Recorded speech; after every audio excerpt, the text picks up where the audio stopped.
Hello दोस्तों, exam loop में आपका स्वागत है। आज हम पढ़ने वाले इकोनॉमिक सर्वे जो कि हमारे द्वारा क्वेश्चन फॉर्मेट में कराया जाएगा। यदि आप पूरा वीडियो देख लेते हैं तो आपको अलग से इकोनॉमिक सर्वे पढ़ने की ज़रूरत नहीं पड़ेगी। दोस्तों, जल्दी से चैनल को सब्सक्राइब कर लें।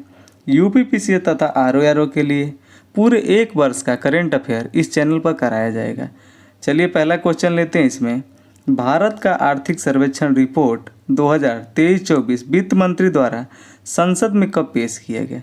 तो यह आपको 22 जुलाई 2024 को पेश किया गया, क्योंकि आपको पता होगा कि इस साल इलेक्शन था लोकसभा का, इसलिए पहले गवर्नमेंट अंतरिम बजट पेश की थी और जब नई गवर्नमेंट आती है तो बजट फिर से पेश किया जाता है। इस वजह से आर्थिक सर्वेक्षण 22 जुलाई 2023 को पेश किया गया था। चलिए दूसरा क्वेश्चन लेते हैं। आर्थिक समीक्षा 2023-24 को वित्त मंत्री द्वारा कितने अध्यायों में बांटकर संसद में पेश किया गया? तो यह आपका 13 अध्यायों में बांटकर संसद में पेश किया गया। चलिए नेक्स्ट क्वेश्चन लेते हैं। आर्थिक समीक्षा 2022-23 के अनुसार वित्त वर्ष 24-25 में आर्थिक वृद्धि दर कितने प्रतिशत रहने का अनुमान है? तो यह आपका 6.5% से 7% तक रहने का अनुमान है। तो यहाँ पे आपका विकल्प बी सही हो जाएगा। चलिए नेक्स्ट क्वेश्चन लेते हैं। वित्त मंत्री द्वारा प्रस्तुत वर्तमान आर्थिक सर्वेक्षण के अनुसार वित्त वर्ष 2023-24 में जीडीपी ग्रोथ रेट कितना प्रतिशत रहने का अनुमान है? तो यह आपका 8.2% रहने का अनुमान है। चलिए नेक्स्ट क्वेश्चन लेते हैं। आर्थिक समीक्षा 2023-24 के अनुसार कोविड-19 के बाद वास्तविक जीडीपी में वित्त वर्ष 2020 की तुलना में वित्त वर्ष 2024 में कितने प्रतिशत अधिक है? तो यह आपका 20% अधिक है। चलिए नेक्स्ट क्वेश्चन लेते हैं 6 नंबर। वर्तमान आर्थिक समीक्षा 2023-24 के अनुसार वित्त वर्ष 2025 में भी मजबूत विकास की संभावनाएं हैं। यह निम्नलिखित में से किस पर निर्भर करेगा? पहला इसमें आपका राजनीतिक स्थिति। तो किसी भी अर्थव्यवस्था की मजबूत स्थिति के लिए जो पहला कंडीशन है आपका राजनीतिक स्थिति होना ज़रूरी है, यानी आपका स्टेबल गवर्नमेंट वहाँ पे होनी चाहिए। वित्तीय बाजार भी ज़रूरी है तथा जलवायु संकट यह भी ज़रूरी है कि जलवायु संकट वहाँ पे कम होना चाहिए। इस तरीके से आप देखेंगे तो यहाँ पे जो भी ऑप्शन दिया गया है उसमें सारा विकल्प सही है, यानी आपका ऑप्शन नंबर डी यहाँ पे सही हो जाएगा। चलिए नेक्स्ट क्वेश्चन लेते हैं 7 नंबर। आर्थिक समीक्षा के अनुसार वित्त वर्ष 2023-24 में खुदरा महंगाई में औसतन कितने परसेंट की कमी दर्ज की गई है?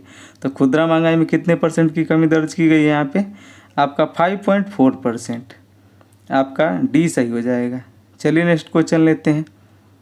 आर्थिक सर्वेक्षण 2023-24 के तहत आरबीआई के अनुमानों के अनुसार वित्त वर्ष 2025 तथा 2026 में खुदरा महंगाई दर क्रमशः कितने प्रतिशत रहने का अनुमान है? तो यह आपका 2025 में 4.5% तथा 2026 में 4.1% रहने का अनुमान है। तो यहाँ पे ऑप्शन नंबर ए सही हो जाएगा। चलिए नेक्स्ट क्वेश्चन लेते हैं 9 नंबर। आईएमएफ के अनुसार भारत का खुदरा मुद्रास्फीति दर वित्त वर्ष 2023-24 में कितने प्रतिशत रहने का अनुमान है? तो यह आपका 4.6% रहने का अनुमान है, यानी ऑप्शन नंबर बी सही हो जाएगा। चलिए नेक्स्ट क्वेश्चन लेते हैं। आर्थिक समीक्षा 2023-24 के अनुसार निम्नलिखित में से कौन सा कथन सही है? यहाँ पे पहला है आपका आईएमएफ के अनुसार वित्त वर्ष 2025 में खुदरा मुद्रास्फीति की दर 4.2% रहने का अनुमान है। तो यह आपका सही है। विश्व बैंक ने वित्त वर्ष 2024 और 2025 में मुद्रास्फीति दर में कमी होने का अनुमान लगाया है। तो यह भी आपका सही है। तो इस तरीके से देखेंगे तो 10th नंबर में आपका ऑप्शन नंबर सी सही हो जाएगा। चलिए नेक्स्ट क्वेश्चन देखते हैं। आर्थिक सर्वेक्षण के अनुसार वित्तीय वर्ष 2023-24 में बेरोजगारी दर कितने प्रतिशत दर्ज की गई है? तो आपका बेरोजगारी दर आपका 2023-24 में 6.7% दर्ज की गई है। नेक्स्ट क्वेश्चन लेते हैं। आर्थिक सर्वेक्षण 2023-24 के अनुसार निम्नलिखित में से कौन सा कथन सत्य है? पहला इसमें आपका वित्तीय वर्ष 2022-23 में युवा बेरोजगारी दर 10% दर्ज की गई। तो यह सही है कि युवा बेरोजगारी दर 10% है अभी।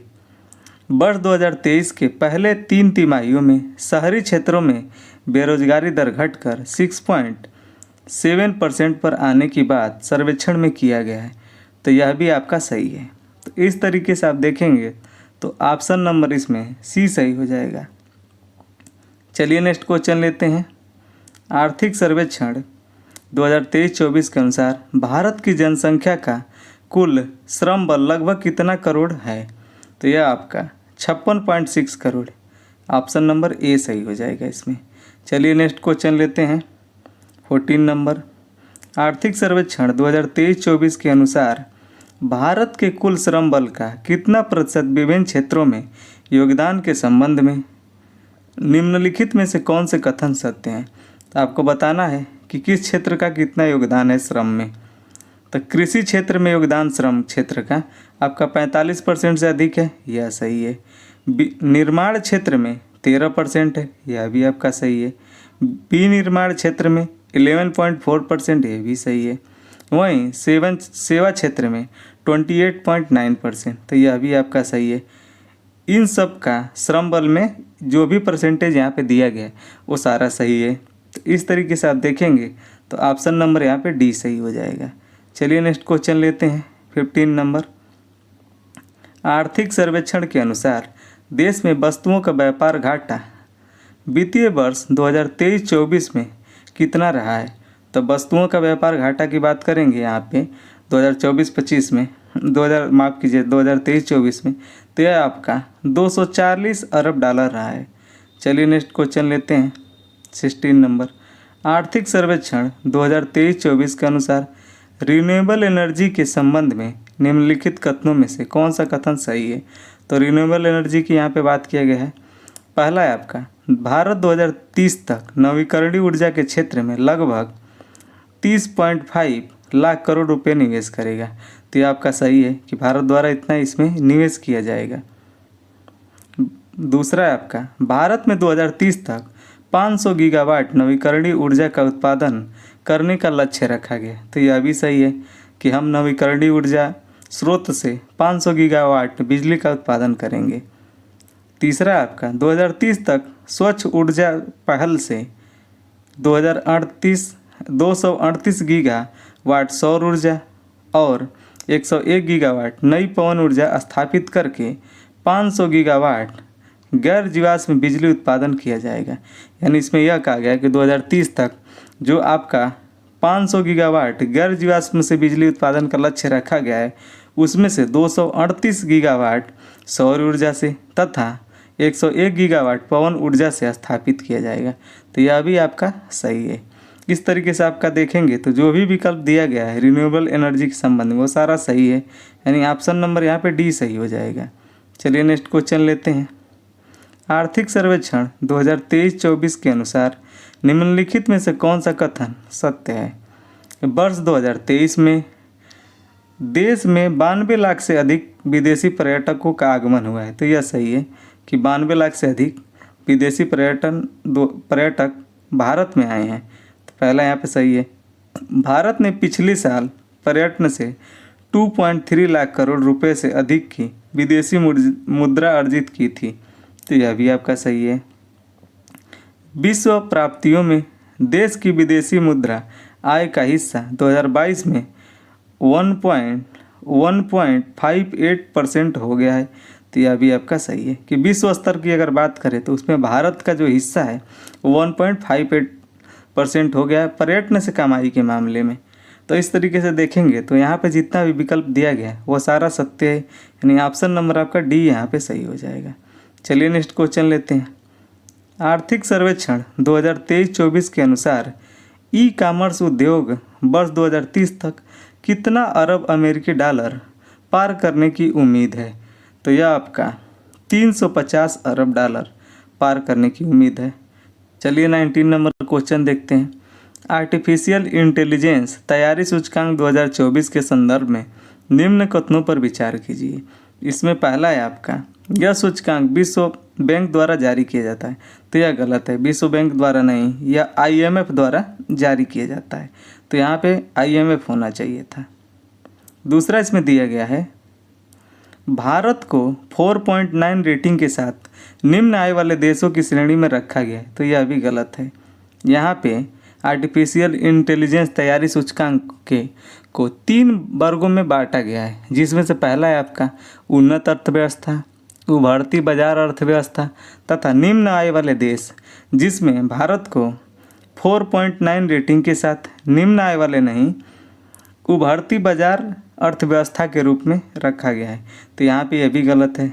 शीर्ष प्रदर्शनकर्ता देश में के रूप में सिंगापुर के बाद डेनमार्क और USA का स्थान है, तो यह सही है कि इसमें टॉप स्थान पे सिंगापुर रहा है, उसके बाद डेनमार्क तथा USA का स्थान है। तो यहाँ पे पूछा गया असत्य कथन का चयन करें, तो यहाँ पे असत्य कौन सा है आपका 1 और 2, यानी ऑप्शन नंबर यहाँ पे C सही हो जाएगा।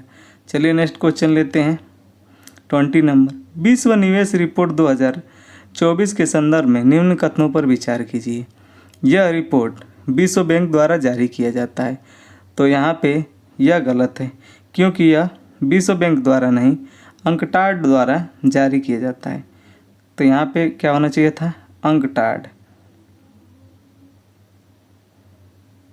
दूसरा आपका, प्रत्यक्ष विदेशी निवेश के मामले में भारत वर्ष 2022 में 8वें स्थान से फिसल कर 2023 में 15वें स्थान पे आ गए, तो यह यहाँ पे सही है।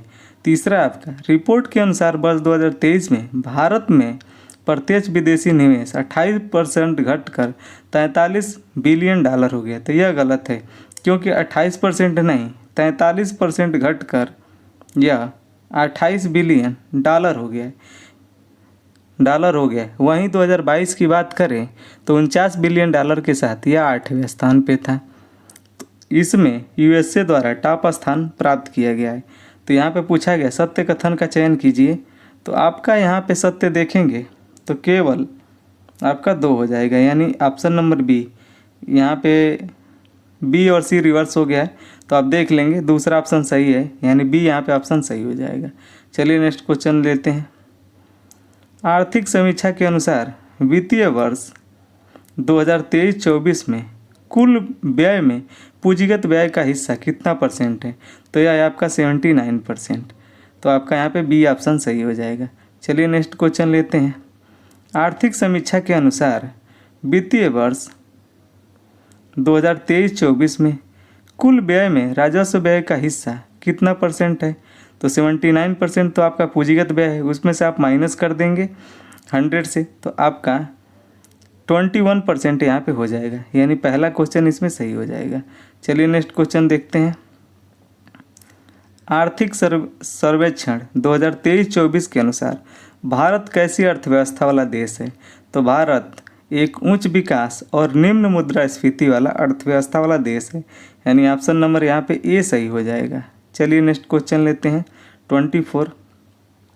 आर्थिक सर्वेक्षण 2023-24 के अनुसार विश्व के दूरसंचार, कंप्यूटर और सूचना सेवा निर्यात में भारत का स्थान कितना है, तो इसमें भारत का स्थान आपका दूसरा है। इसमें हमारे द्वारा यूनियन बजट का भी क्वेश्चन कराया गया है, जिन दोस्तों ने अभी तक नहीं देखा है कृपया चैनल पर जाकर ज़रूर देखें।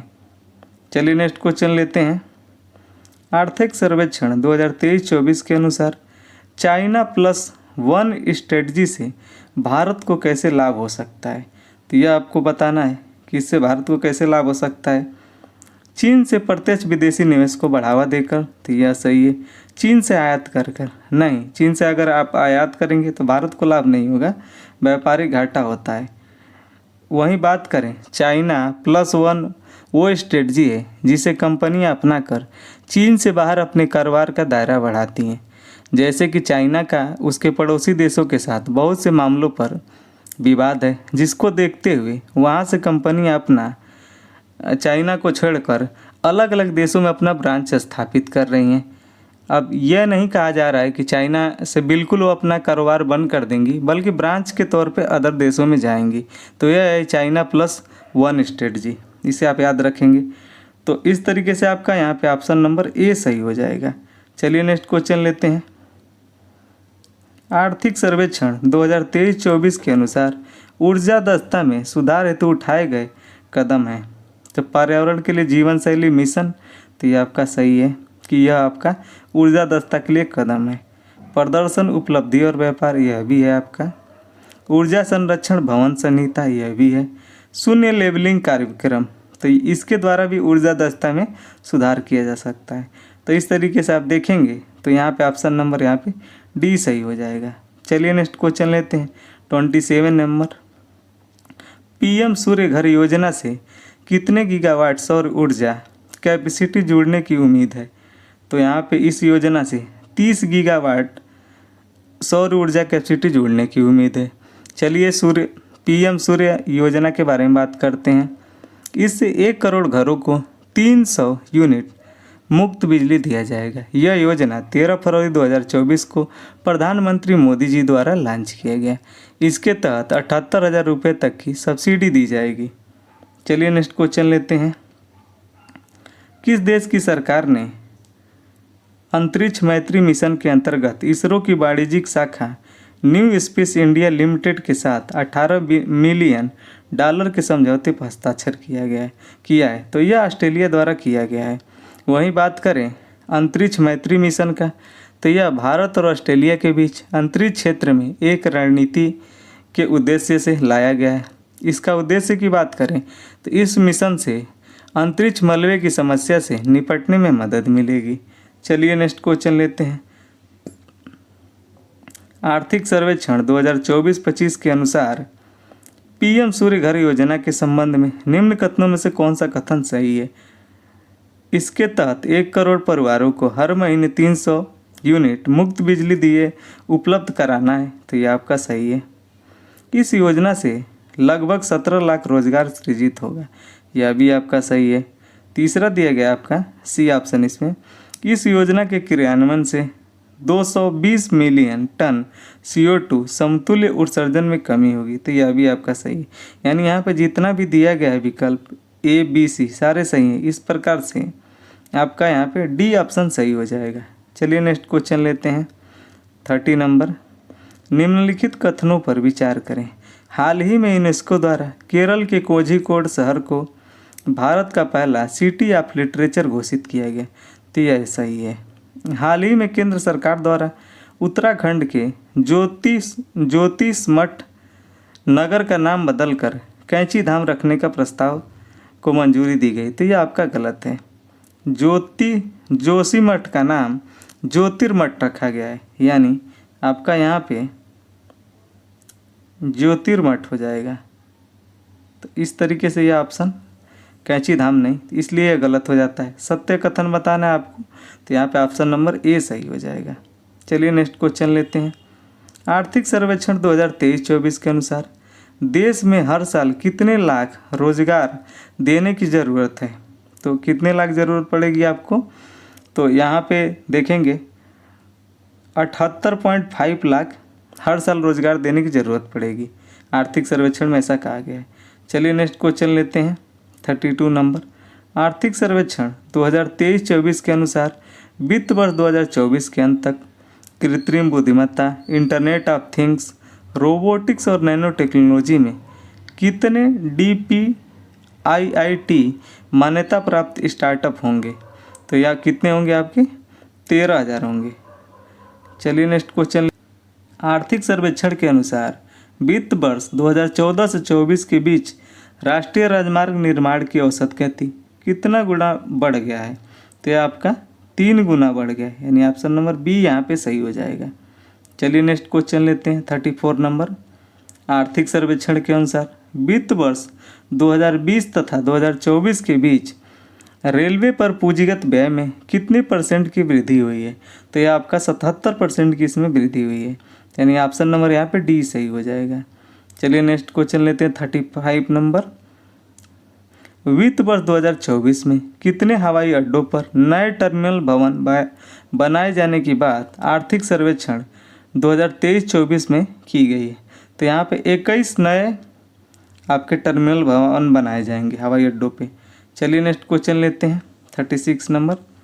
आर्थिक सर्वेक्षण 2023-24 के अनुसार भारतवर्ष 2024 तक गैर जीवाश्म ईंधन आधारित ऊर्जा स्रोतों से कितने % संचयी बिजली स्थापित क्षमता प्राप्त करने का लक्ष्य रखा है। तो कितने % यहाँ पर रखने की बात कही गई है, 50%, जो कि नवीकरणीय ऊर्जा से आपको प्राप्त किया जाएगा। चलिए नेक्स्ट क्वेश्चन लेते हैं। आर्थिक सर्वेक्षण 2023-24 के अनुसार मार्च 2024 के अंत तक कितना गीगावाट अक्षय ऊर्जा स्थापित की जाएगी। तो यहाँ पे 190.57 गीगावाट अक्षय ऊर्जा से बिजली का उत्पादन किया जाएगा। चलिए नेक्स्ट क्वेश्चन लेते हैं 38 नंबर। आर्थिक सर्वेक्षण 2023-24 के अनुसार उजाला योजना के कारण वार्षिक ऊर्जा बचत कितना किलोवाट हुआ है। तो उजाला योजना के कारण कितना हमारा ऊर्जा का इसमें बचत हुआ है, तो 48.42 बिलियन किलोवाट, यानी ऑप्शन नंबर ए यहाँ पे सही हो जाएगा। वहीं उजाला योजना की बात करें तो इसकी शुरुआत 1 मई 2015 को मोदी जी द्वारा किया गया था। इसका उद्देश्य कम मूल्य पर एलईडी बल्ब दिया जाना है ताकि बिजली की बचत हो सके। चलिए नेक्स्ट क्वेश्चन लेते हैं। आर्थिक सर्वेक्षण 2023-24 के अनुसार प्रसाद योजना के तहत कितने नए तीर्थ और विरासत स्थलों की पहचान की गई है। तो इसमें प्रसाद योजना के तहत कितने नए तीर्थ स्थलों की पहचान की गई है, 29, यानी ऑप्शन नंबर सी हो जाएगा यहाँ पे सही है आपका। वहीं प्रसाद योजना की बात करें तो प्रसाद योजना पर्यटन मंत्रालय द्वारा 2014-15 में शुरू किया गया था तथा इसका उद्देश्य धार्मिक पर्यटन अनुभव को समृद्ध करने के लिए पूरे भारत में तीर्थ स्थलों को विकसित करना तथा केंद्रों की पहचान करना था। चलिए नेक्स्ट क्वेश्चन लेते हैं।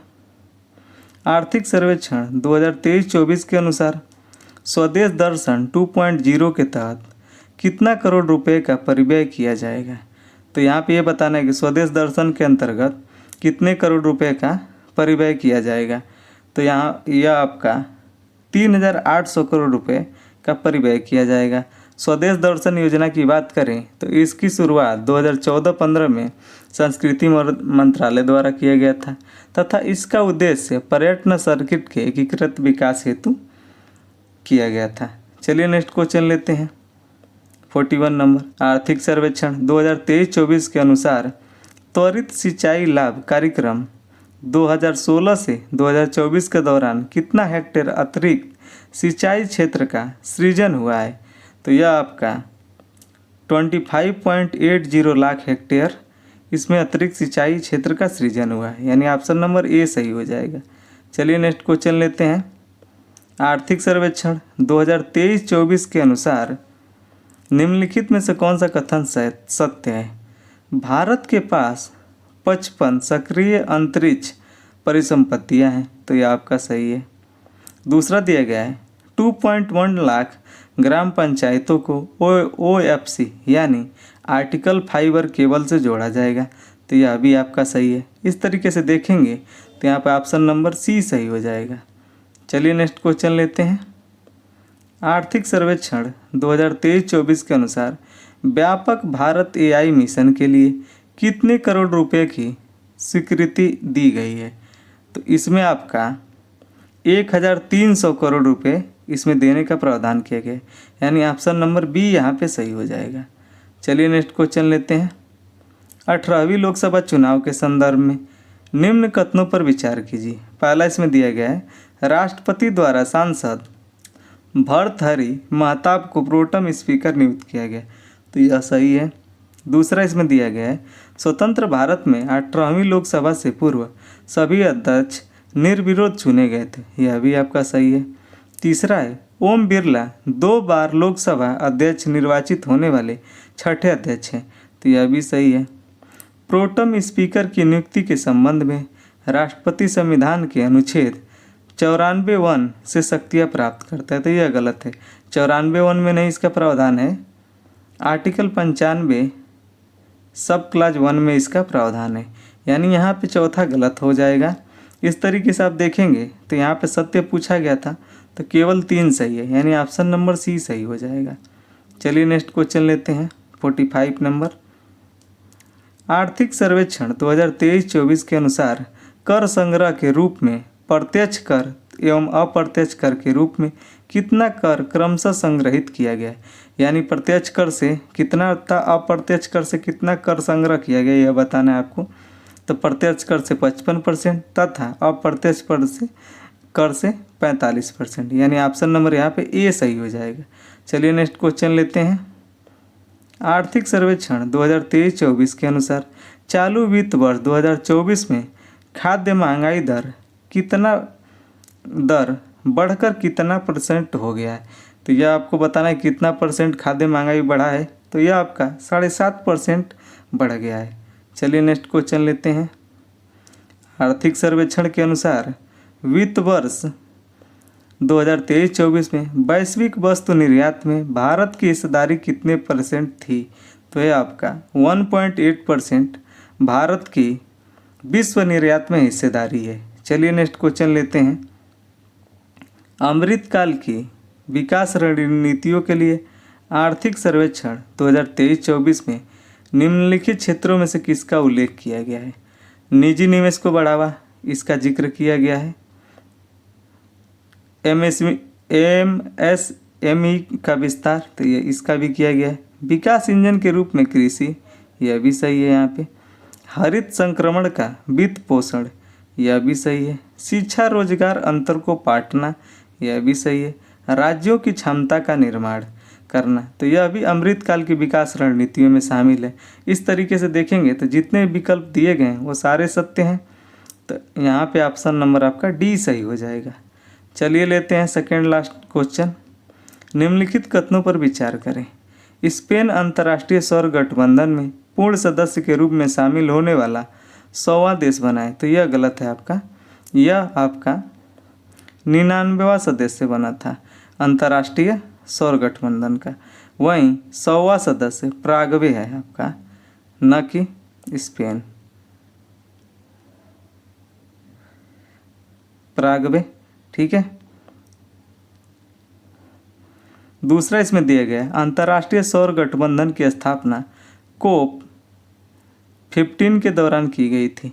तो यह भी गलत है, क्योंकि अंतर्राष्ट्रीय सौर गठबंधन की स्थापना 15 नवंबर 2015 को कोप 21 में पेरिस में किया गया था, जिसकी उद्घोषणा प्रधानमंत्री नरेंद्र मोदी तथा वहाँ के राष्ट्रपति द्वारा किया गया था। तो इस तरीके से यहाँ पे असत्य कथन का चयन करना है, यानी ऑप्शन नंबर यहाँ पे सी सही हो जाएगा। आज का लास्ट क्वेश्चन देखते हैं। निम्नलिखित कथनों पर विचार करें। हाल ही में फिलीपींस के पूर्व प्रधानमंत्री फिलेमान यंग को संयुक्त राष्ट्र महासंघ के 79वें सत्र का अध्यक्ष चुना गया। तो यह गलत है, क्योंकि फिलेमान यंग फिलीपींस के नहीं, यह कैमरून से संबंधित हैं, यानी यह कैमरून देश के रहने वाले हैं। तो यहाँ पे इसलिए पहला गलत हो जाएगा। दूसरा है थाईलैंड समलैंगिक विवाहों को मंजूरी देने वाला दक्षिण पूर्व एशिया का पहला देश बन गया है। तो यह सही है। अब यहाँ पे आपको सत्य कथन बताना है, इसलिए ऑप्शन नंबर यहाँ पे बी सही हो जाएगा। दोस्तों, चैनल को लाइक, शेयर तथा सब्सक्राइब करें। Thank you.